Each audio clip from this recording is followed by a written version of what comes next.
Alhamdulillahilladzi arsala rasulahu bil huda wa dinil haqq liyudhhirahu 'ala ad-dini kullihi wa kafa billahi shahida. Asyhadu an la ilaha illallah wahdahu la syarika lah wa asyhadu anna Muhammadan 'abduhu wa rasuluh. Allahumma shalli wa sallim ala khatamil anbiya'i wal mursalin wa ala alihi wa ashabihi wa man da'a ila Allah bi da'watihi وجاهد في الله حق جهاده سبحانك لا علم لنا إلا ما علمتنا إنك أنت العليم الحكيم اللهم انفعنا بما علمتنا وعلمنا ما ينفعنا وارزقنا علما ينفعنا اللهم إنا نسألك علما نافعا ورزقا طيبا وعملا متقبلا أما بعد. Masyaallah muslimin, Bapak Ibu jamaah salat maghrib yang dirahmati Allah Subhanahu wa taala. Alhamdulillah, bersyukur kepada Allah Subhanahu wa taala sampai malam hari ini nikmat Allah senantiasa diberikan kepada kita, termasuk nikmat yang sangat besar ketika Allah memperkenankan kita melaksanakan aktivitas yang sangat baik, yaitu melaksanakan ibadah salat berjamaah. Ini nikmat yang luar biasa yang Allah berikan kepada hamba-hamba pilihannya, karena tidak semuanya diberi kesempatan oleh Allah, dan juga tidak semuanya umat Islam memanfaatkan kesempatan itu dengan sebaik-baiknya. Dan alhamdulillah kita semuanya diberi kesempatan dan memanfaatkan kesempatan itu dengan baik. Baik, malam hari ini kita akan masuk ke bab tentang sholat, karena thaharah kita sudah bahas semuanya, mulai dari wudu, tayamum, mandi, itu sudah kita bahas semuanya. Malam hari ini kita sudah masuk ke bab tentang ibadah sholat. Mari kita awali dengan basmalah. Bismillahirrahmanirrahim. Sebelum masuk ke kaifiyah tentang sholat, terlebih dahulu kita bahas tentang syarat sah sholat atau syarat keabsahan sholat. Syarat sah ini terkait dengan sesuatu yang harus kita persiapkan mulai awal mau ibadah sampai ibadah itu selesai. Nah, ini syarat melekat mulai awal sampai akhir, mulai sebelum sholat dilaksanakan sampai sholat selesai dilaksanakan. Itu namanya syarat. Kalau di pertengahan syarat itu lepas, di pertengahan syarat itu hilang, maka sholatnya menjadi tidak sah. Sholatnya menjadi tidak sah. Untuk mengetahui keabsahan ini, semuanya bisa menilai. Ya, kalau apakah sholat kita sah atau tidak, kita sendiri bisa menilai.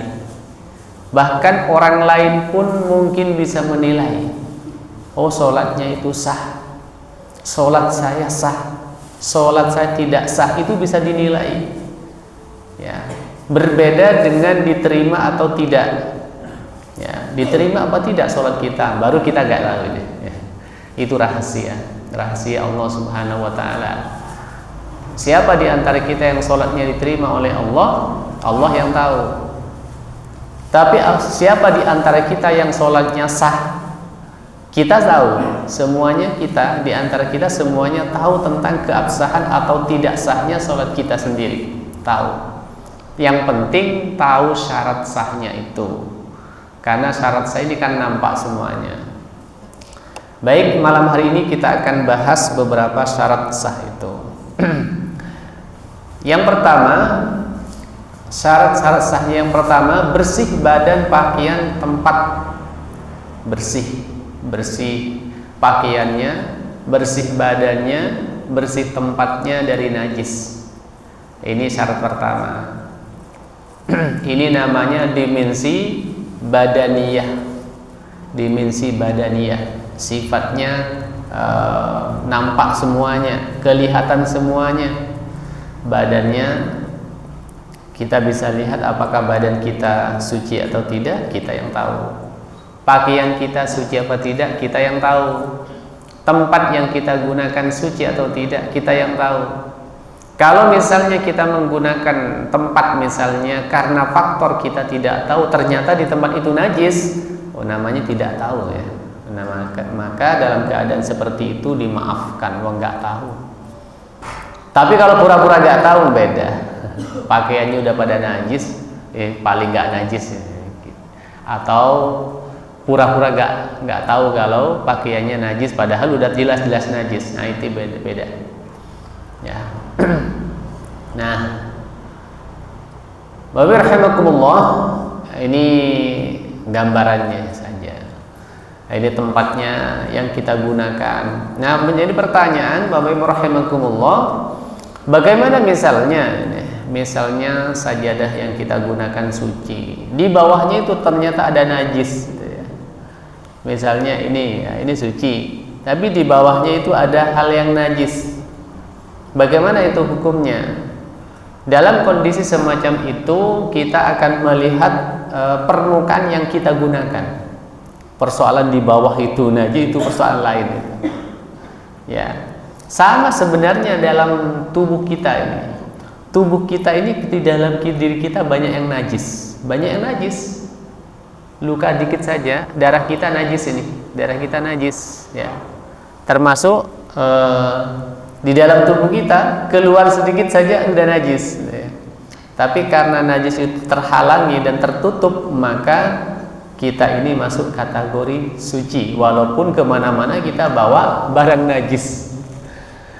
Sama seperti misalnya begini, misalnya Bapak Ibu punya cucu atau punya anak ya, punya anak, kemudian anak itu ikut sholat, digendong oleh Bapak Ibu.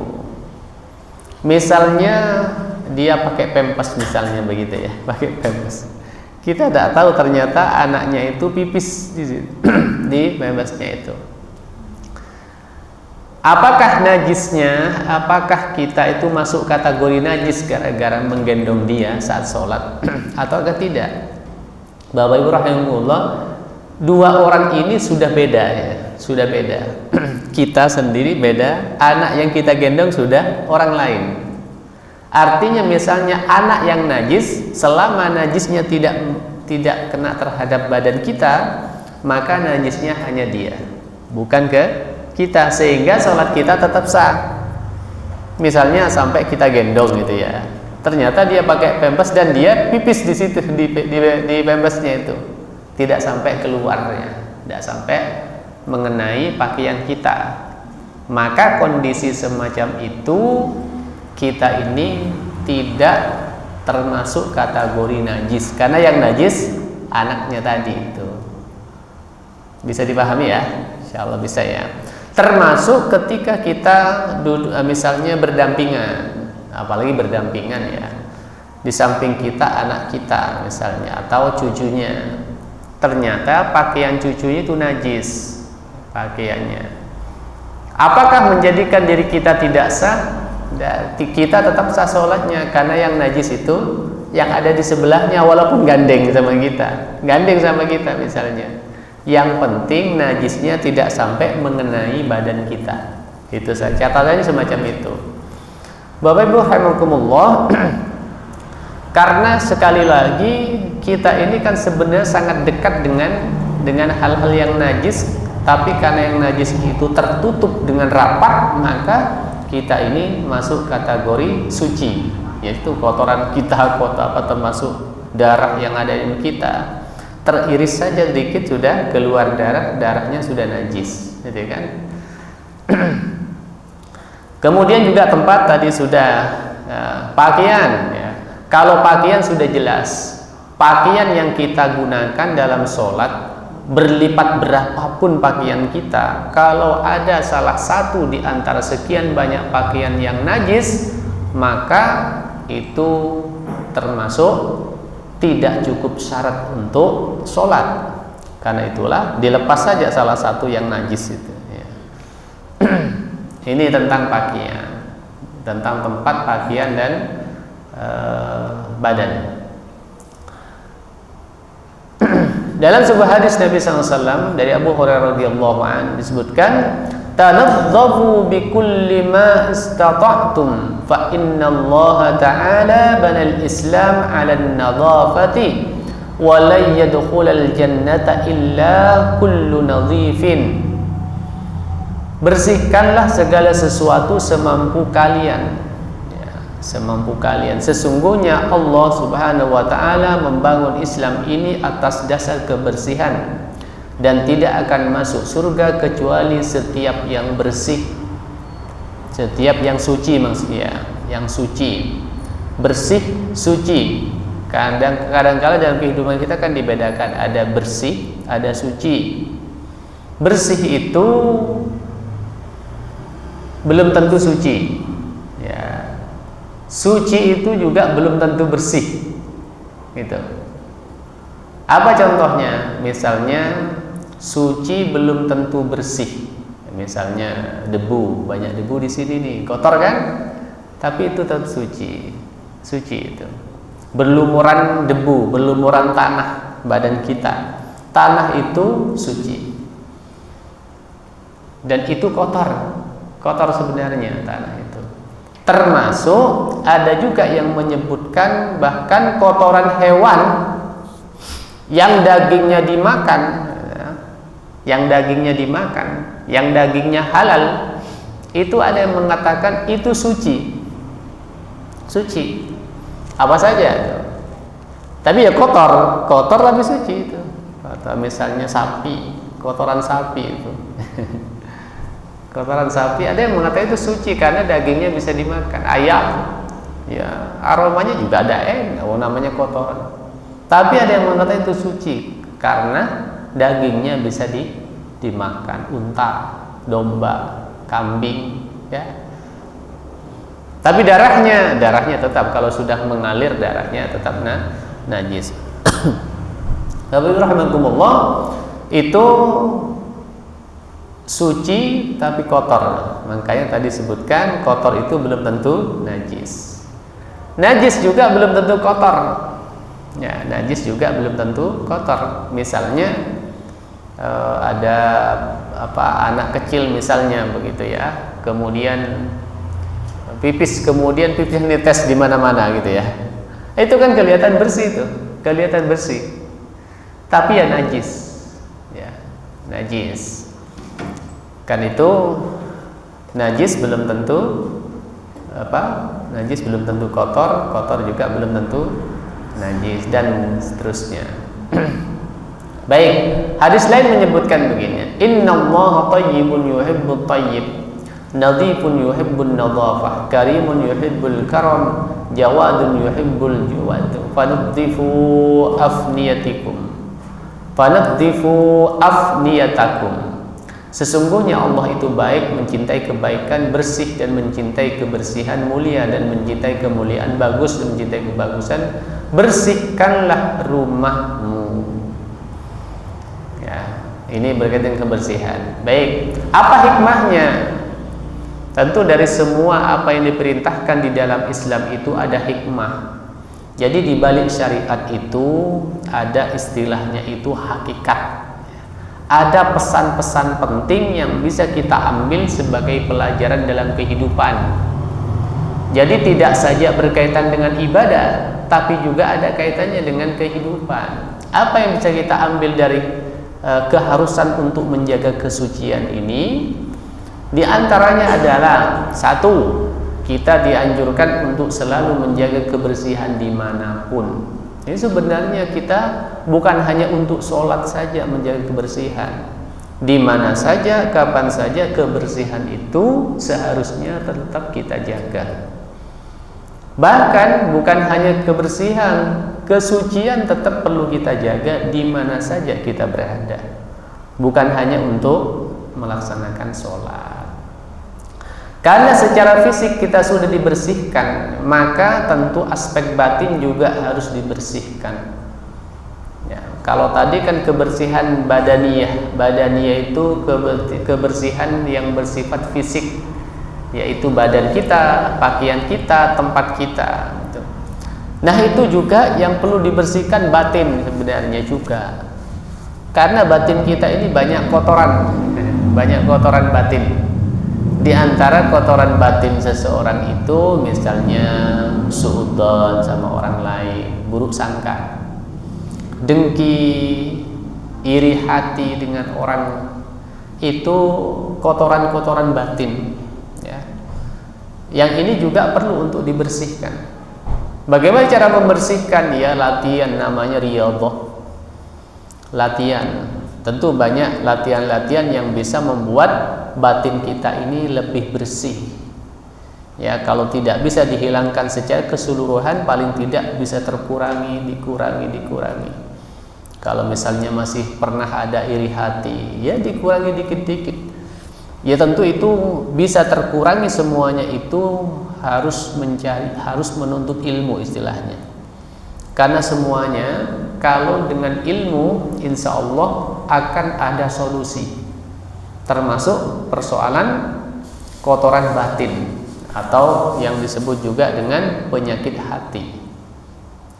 Harapannya lahir dan batin orang muslim itu selalu bersih.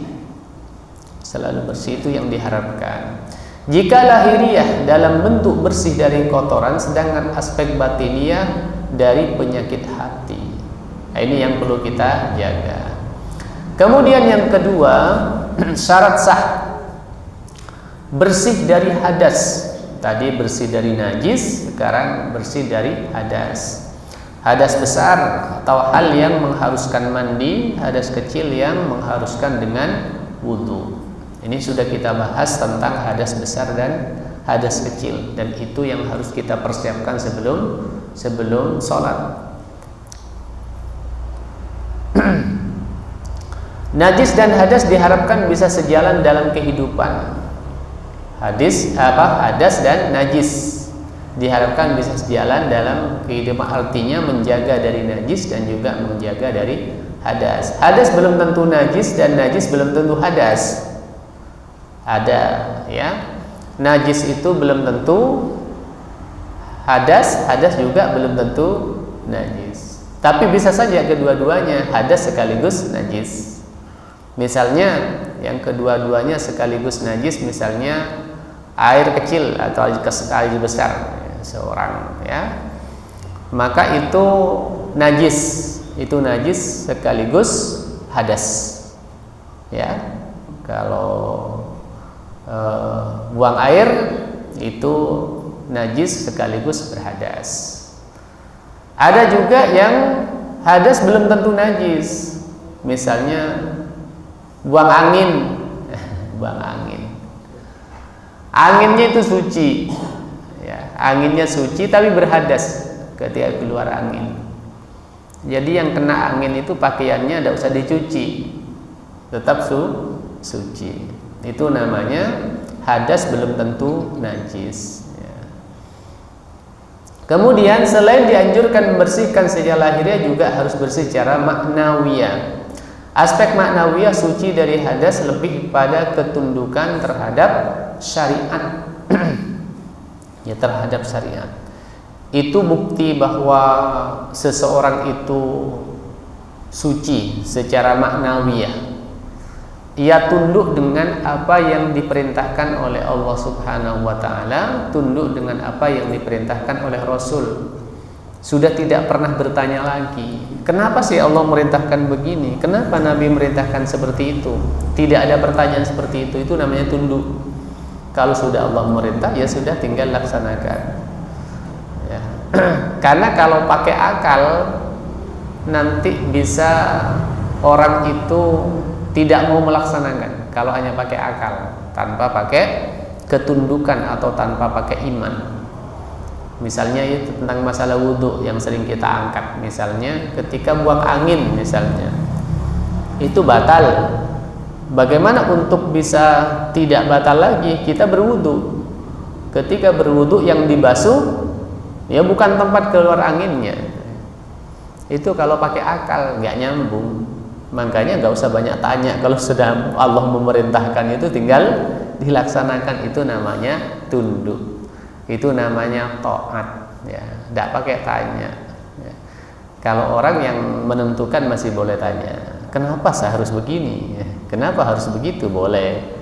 Tapi kalau sudah Allah dan Rasulnya yang memerintahkan, kita tidak perlu bertanya itu.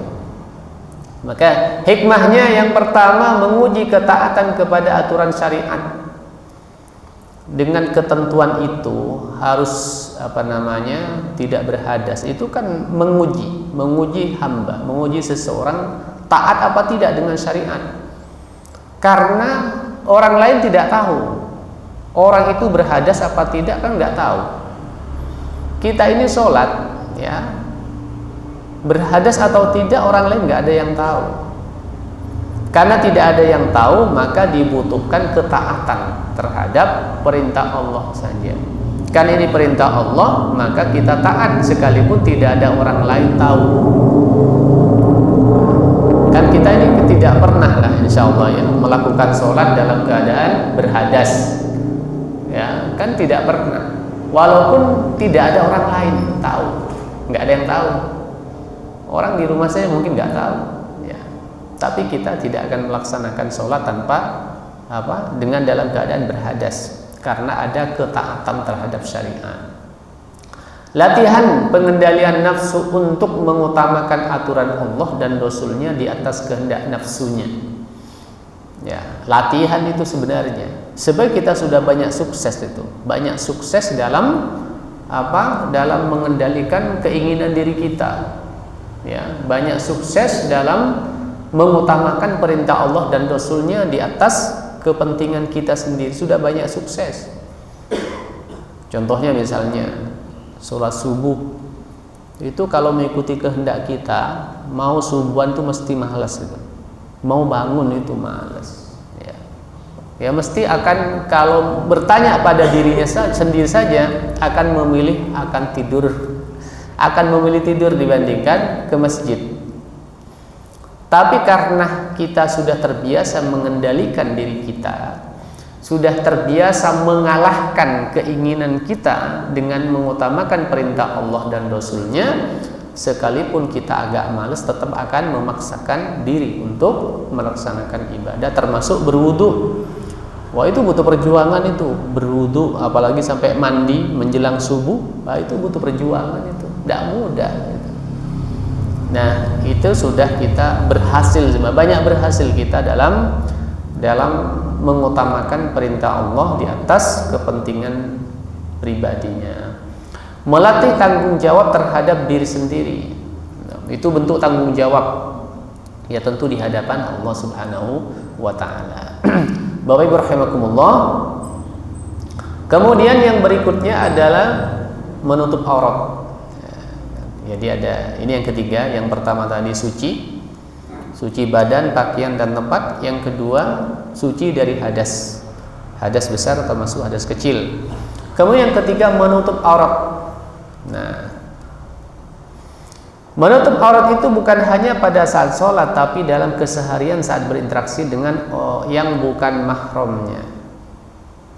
Menutup aurat itu sebenarnya bukan hanya untuk melaksanakan sholat, ya, tapi dalam keseharian juga kita diwajibkan untuk menutup aurat selama ia berinteraksi dengan bukan mahramnya, baik laki maupun perempuan.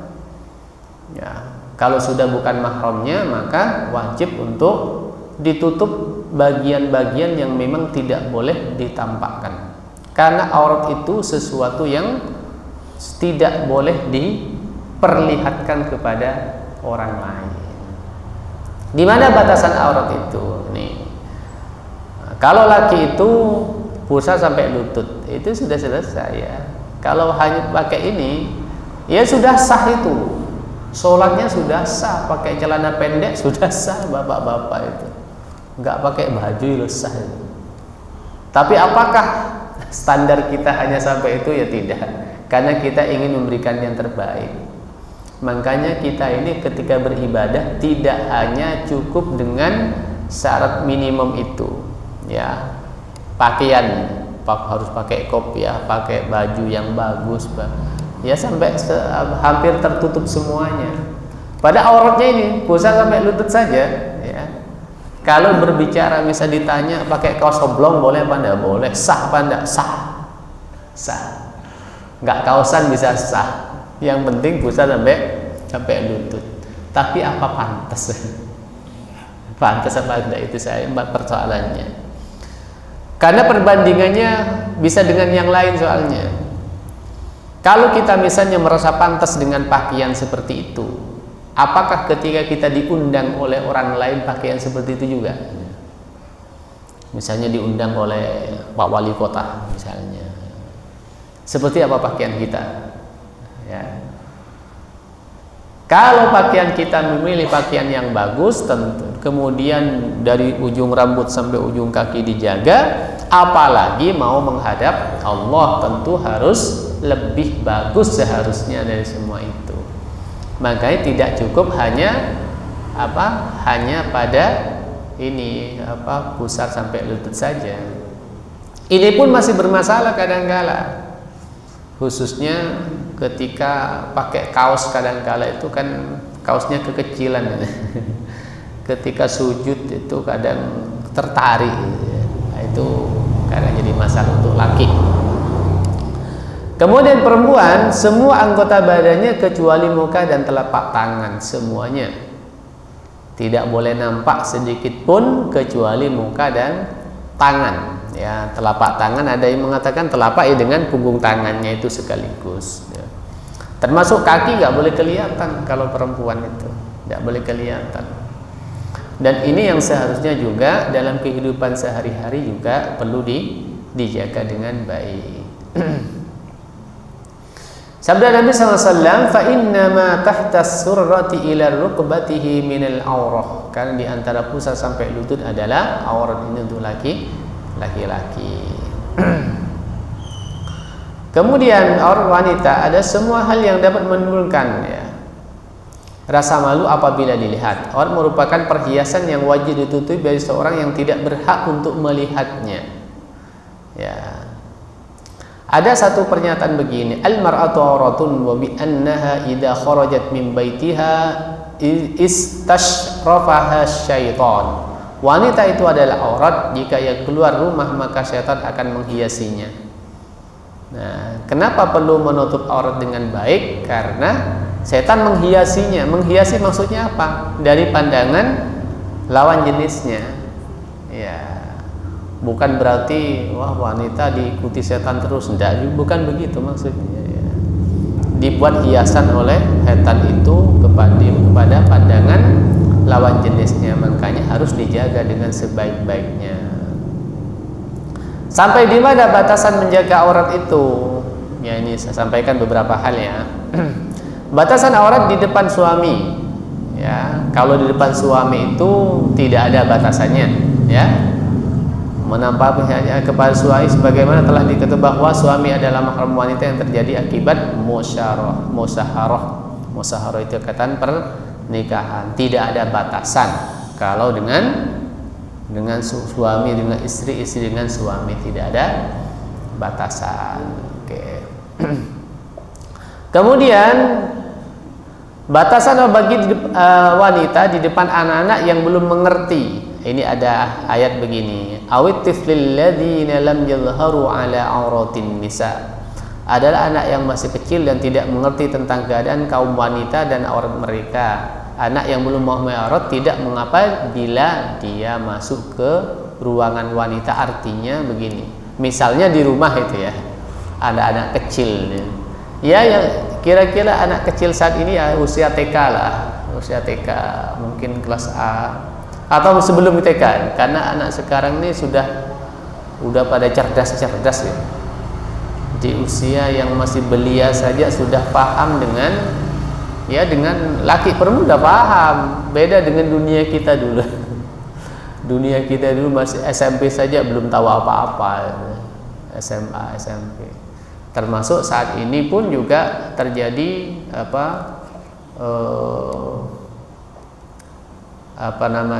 di usia yang masih sangat belia itu, misalnya anak SD itu sudah banyak yang haid sekarang itu, banyak percepatan. Kalau dulu jarang ya, dulu jarang, SMP pun kadang masih jarang. Ya, sekarang SD sudah banyak. Baik, kemudian ma'asyiral muslimin rahimakumullah, Oke, saya lanjut dulu dikit. Hikmahnya, saya masuk ke hikmahnya. Insya Allah kan sudah masalah orang sudah paham semuanya. Hikmahnya yang pertama menjaga kehormatan diri kita. Karena salah satu kehormatan diri kita itu adalah hal-hal yang memang tidak perlu dilihat oleh siapapun, ya. Dan syariat sudah mengatur itu. Menghindarkan diri dari penyakit kulit yang sebabkan membuka aurat, ternyata itu salah satu hikmahnya, ya. Ternyata kulit wanita itu lebih sensitif daripada kulit laki-laki dari sisi hikmah kesehatannya.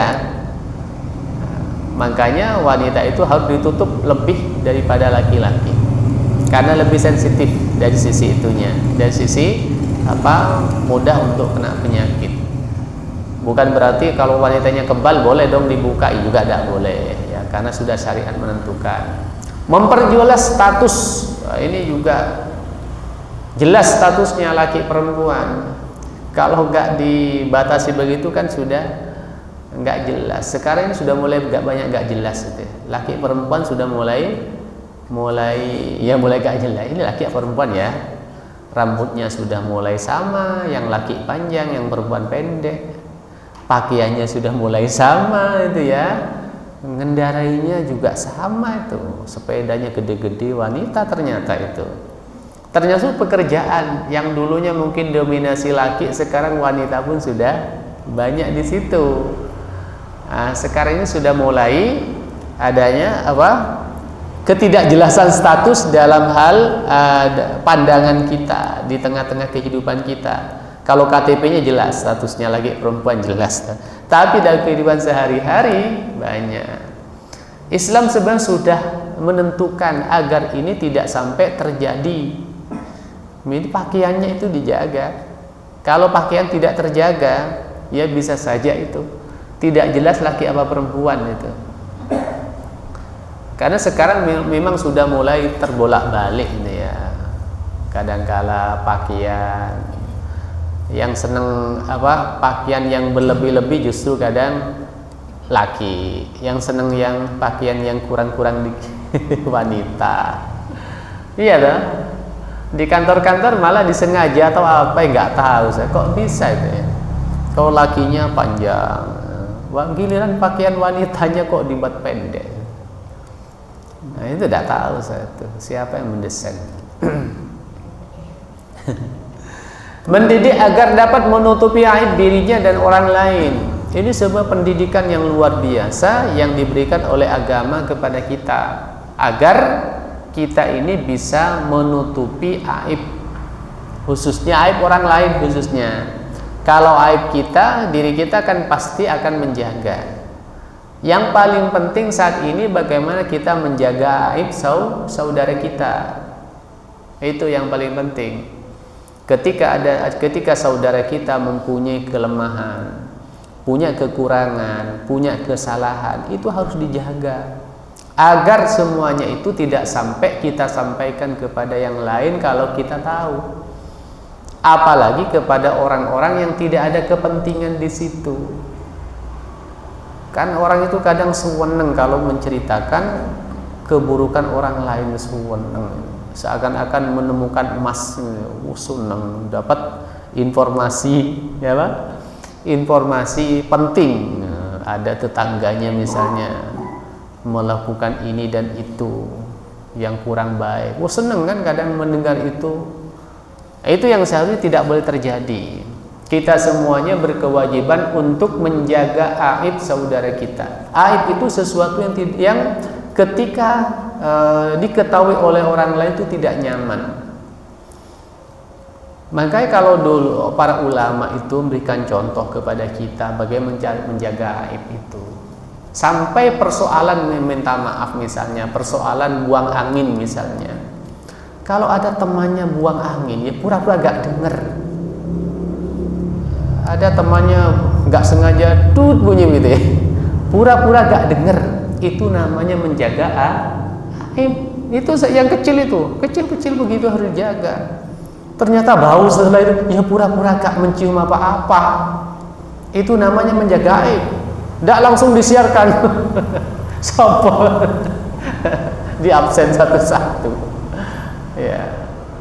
Itu salah satu yang juga dilakukan oleh Rasul SAW dengan sahabat-sahabatnya. Persoalan-persoalan semacam itu dijaga betul agar orang itu tidak merasa malu. Ya, persoalan kecil semacam itu. Apalagi persoalannya lebih besar daripada itu. Kita wajib menutupi aib saudara kita. Sebaliknya kalau misalnya suka menyampaikan aib saudaranya, itu dosa besar. Dosa bisa saja lebih besar pada dosanya daripada yang melakukan, bisa saja. Karena sampai oleh Al-Quran itu digambarkan, ayuhibbu ahadukum ayyakula lahma akhihi maitan fakarihtumu. Itu diberi satu gambaran seperti orang yang makan bangkai saudara. Itu kan luar biasa. Jadi kalau orang itu suka menceritakan keburukan orang lain, dia benar-benar melakukan itu, benar-benar melakukan keburukan, tapi keburukan diceritakan kepada yang lain.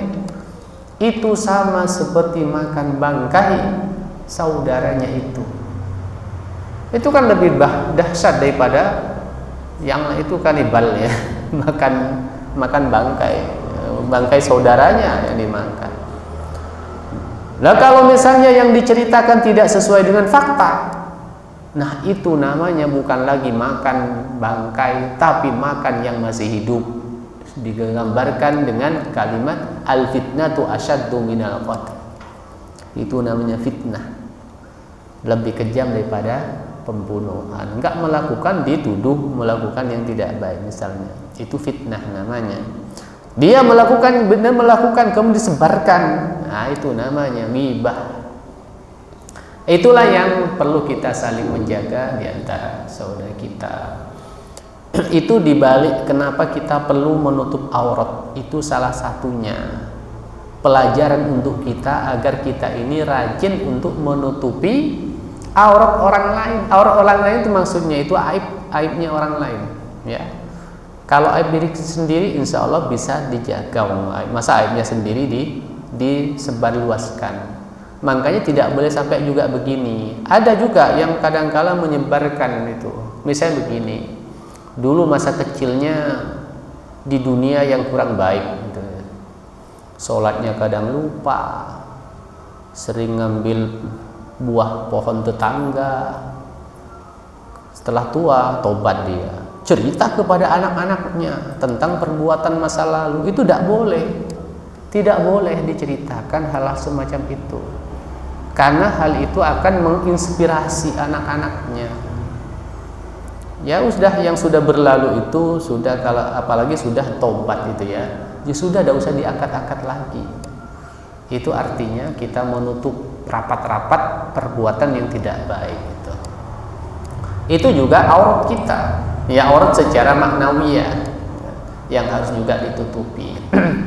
Ya meminimalisir kemaksiatan dengan menutup aurat itu. Nah ini contoh ya. Kadang ada orang sholat begini, kaosnya kecil, ya, ada begini, tidak sah ini sholatnya ya. Kemudian berikutnya Bapak Rahmatullah, yang keempat, menghadap kiblat. Menghadap kiblat bukan hanya wajah, tetapi semua anggota badannya yang memungkinkan menghadapkan ke arah kiblat. Ya. Bisa saja sebenarnya kalau saat ini kan sangat mudah dengan menggunakan kompas gitu, bisa.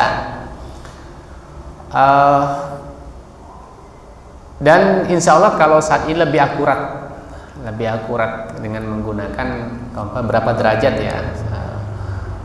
Apakah, pertanyaannya begini, apakah wajah kita harus menghadap persis ke kiblat itu?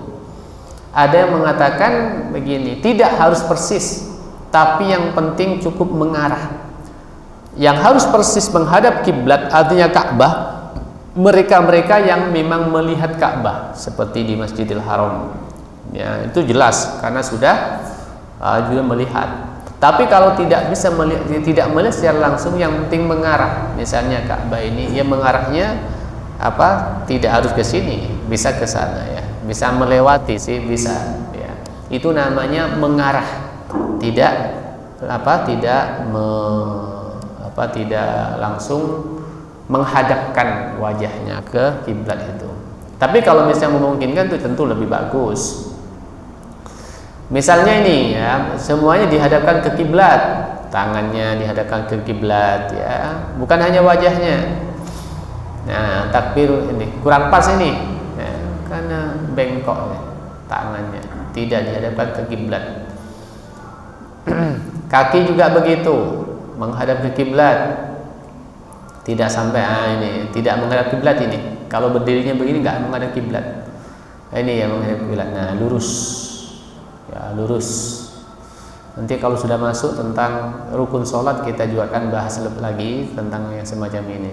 Nah, yang semacam ini nih, kakinya ini kemana-mana ini, kemana nih? Padahal kiblatnya ada di sini nih, ke sini kan? Nah, ini ke sini, arahnya kemana? Kan itu kakinya harus lurus. Kalau sholat itu lurus. Kalau semacam ini juga akan sangat mungkin merapatkan shaf dengan baik. Oke. Nah, ini kemana? Kemudian juga termasuk saat sujud juga begitu, menghadap kiblat ini, kakinya ditekuk, tangannya tidak sampai ke samping, ini lurus ke depan, ya. Itu semuanya menghadap kiblat. Ini juga, ya, ini juga ditekuk menghadap kiblat. Baik. Ini juga kalau kita misalnya mau melihat apakah masjid atau mushola atau tempat sholat yang kita gunakan itu telah pas ya. Setiap tahun ya matahari singgah 2 kali di tepat di atas Ka'bah.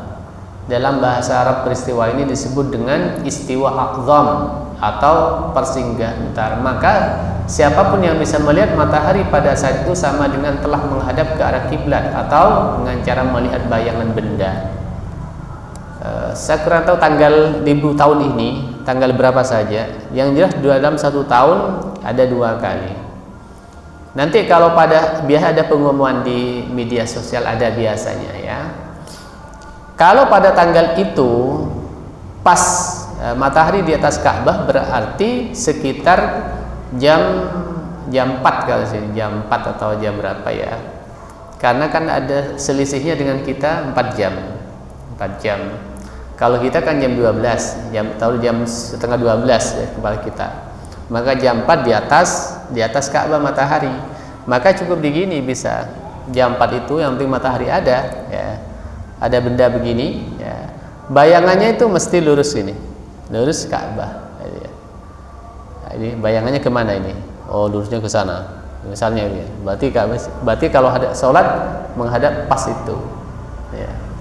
Nanti bisa dites pada saat tanggal di mana matahari ada di atas Ka'bah. Berarti sekitar jam 4, setengah 4-an kalau tidak salah itu, setengah 4. Karena kan selisih 4 jam. Oke. Hikmahnya apa? Semuanya harus menghadap kiblat. Hikmah yang bisa kita ambil. Pertama ada pemersatu umat, ya. Simbol persatuan umat. Dari mana saja kita akan menghadap ke arah kiblat, ya. Dari mana saja. Yang utara menghadap ke selatan, yang utaranya kiblat menghadap ke selatan, yang selatannya kiblat menghadap ke utara. Semuanya menuju pada satu titik, yaitu kiblat itu. Itu simbol persatuan umat, ya, simbol kekuatan. Maka sebenarnya dengan simbol ini umat Islam ini gak sering tukaran itu. Seharusnya begitu. Karena ada pemersatu yang luar biasa, pemersatu semacam ini. Tapi kenyataannya kadang-kala kena angin dikit-dikit saja sudah masuk angin. Masuk angin, artinya masuk angin itu umat Islam ini mudah dipecah belah. Oh, beda capresnya saja udah pecah belah kok. Oh, pecah belah. Organisasi bisa rusak gara-gara tidak siap perbedaan. tidak siap perbedaan, atau mungkin tidak kuat dengan godaannya. Yang paling berat di sini godaan itu. Apalagi sudah punya massa, sudah punya rakyat, itu kan jadi bidikan itu. Kalau tidak kuat, ini alamat-alamatnya. Maka rusaknya persatuan umat itu karena kadangkala gak kuatnya dengan godaan yang dihadapi.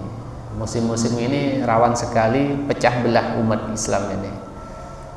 Dan sudah terasa kan? Sudah sangat terasa bahwa Islam ini mudah dicabik-cabik dengan kepentingan-kepentingan sesaat. Karena itu sebenarnya bagi kita, ya milih siapapun ya silahkan, tidak usah tukaran. Partai apapun ya silahkan, ya tidak usah tukaran. Emang dapat apa sih?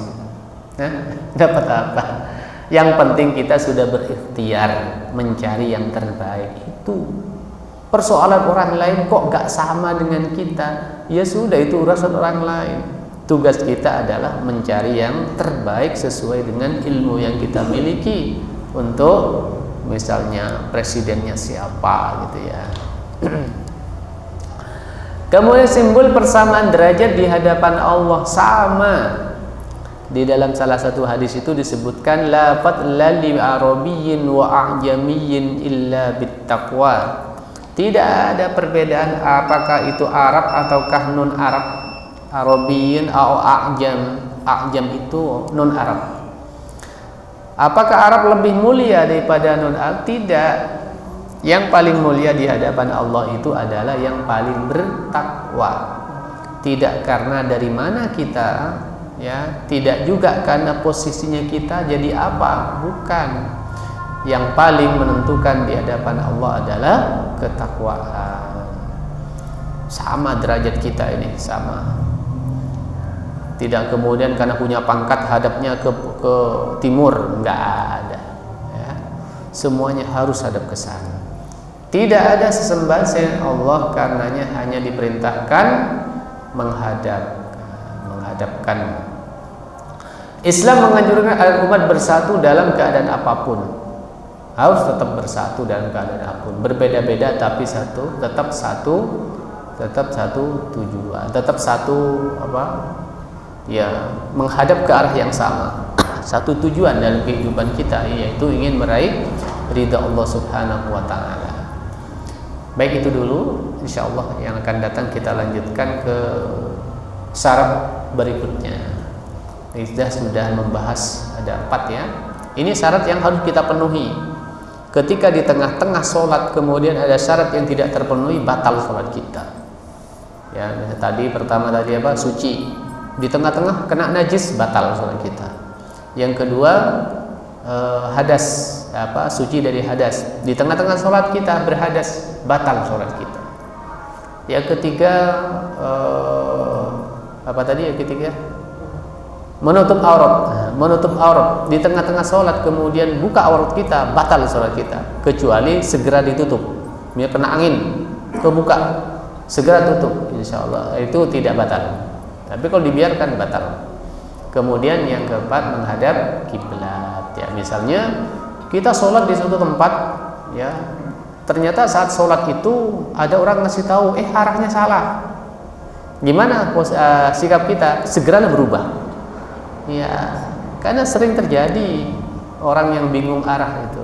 Juga pernah saya punya tamu ke rumah. Mau sholat di rumah, ya sudah, tak suruh sholat di situ, kita kasih sajadah di situ. Setelah sholat itu saya lihat sajadahnya kok aneh, kok hadap ke situ ya. Saya tanya, tadi sholatnya hadap kemana? Ya hadap ke situ sajadah. Ternyata dia hadap ke timur. Hadap ke timur sholatnya. Gimana kalau seperti itu? Kalau misalnya udah selesai sholat kok kemudian hadap ke timur kenyataannya, maka kalau misalnya masih ada waktu, sholatlah lagi. Tidak cukup syarat. Kalau pas sholat diingatkan, segera berubah. Baik, itu dulu yang bisa kita bahas. InsyaAllah kita lanjutkan di kesempatan yang akan datang. Allah a'lam bishawab. Kita akhiri dengan penutup majlis. Subhanakallahumma wa bihamdika asyhadu an la ilaha illa anta astaghfiruka wa atubu ilaik. Nasrun minallahi wa fathun qarib wa basyiril mu'minin. Assalamualaikum warahmatullahi wabarakatuh.